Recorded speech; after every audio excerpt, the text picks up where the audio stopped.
M-Life turns 5. Here are some of our stories.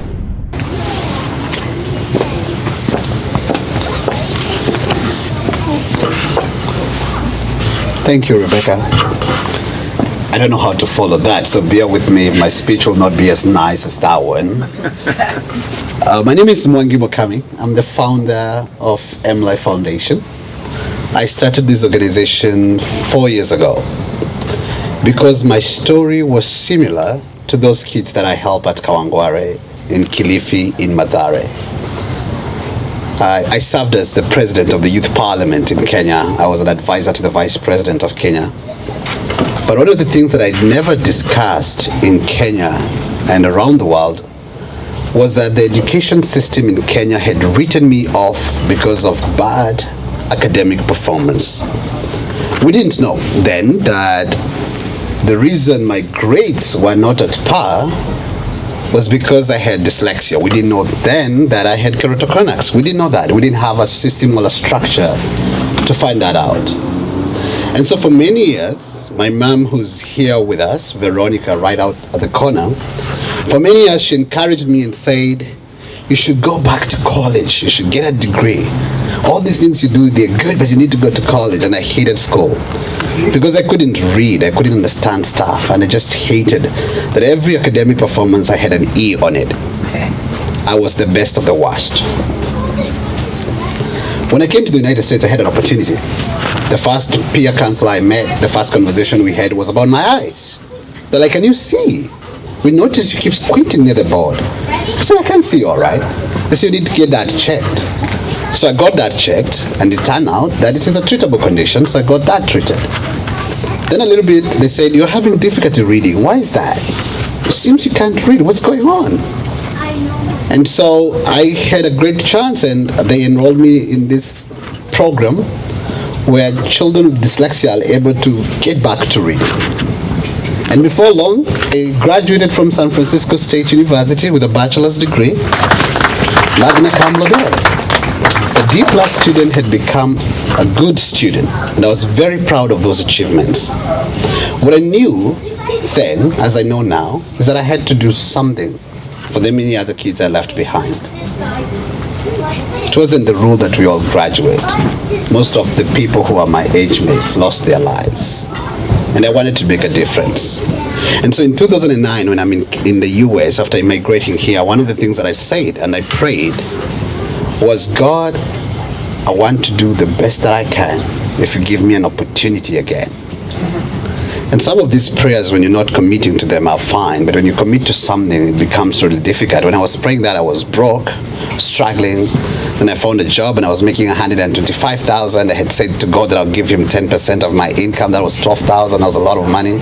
I didn't know if I wanted to make that agreement. I decided to do by taking that 10% and registering M-Life Foundation. 4 years later, 1,000 young kids have graduated out of our program.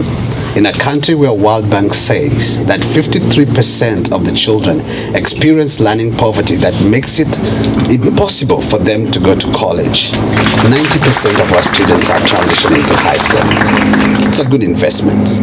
I love that I did that. And so today I'm honored that you're all joining us. And as Elizabeth said, the purpose of today is not to just make the work at Kawangware to excel.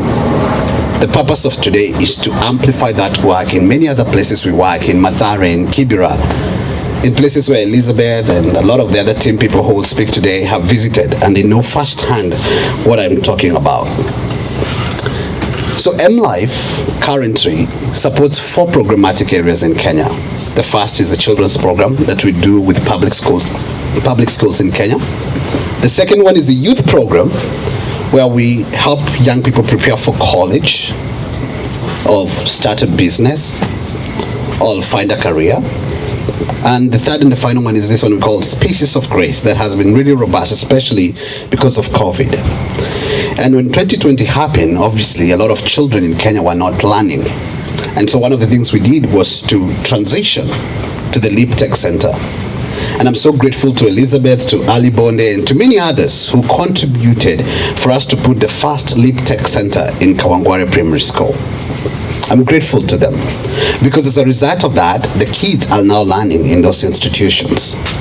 I'm also grateful to our keynote speaker who I'll introduce shortly, who visited with us the programs and was very interested to not only corroborate with the kids there, but to transition that here to the United States. And we've been having those conversations of how that look for black kids, for brown kids, for kids in the margins who need an opportunity to dream bigger, to know better, to go where men have only dared to dream. And so, ladies and gentlemen, it's my honor. I'm not going to take a shot from everybody else. I'm going to introduce Demlas Johnson, who's giving the keynote address. And it's my honor to introduce someone who I regard as a friend. Demlas was one of the youngest people elected in the City Council of Richmond in 2018. Demlas' story is similar to our stories.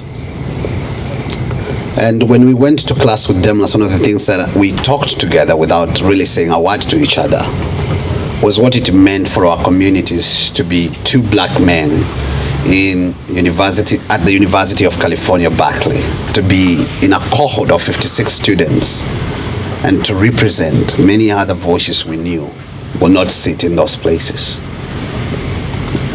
Demlas holds a bachelor's degree from the Howard University and a master's from Berkeley. And currently he's serving as the vice mayor for Richmond City. And I'm so honored to bring him to the platform. And today, as Demlas speaks to us, as he tells us a lot of things about his life and what we're doing together at MLife Foundation, I hope you'll all feel invited to do this together, to work with us on this, to think of charity not as something that we give, but rather as justice, as us stepping on places and saying, this is unjust, and through my own small way, I have a duty to another fellow person. Ladies and gentlemen, it's my honor to ask you, I will do this the African way, to stand on your feet and help me bring to the platform a man of love, a man of respect, our keynote speaker tonight, Demlas Johnson III, the next mayor of Richmond.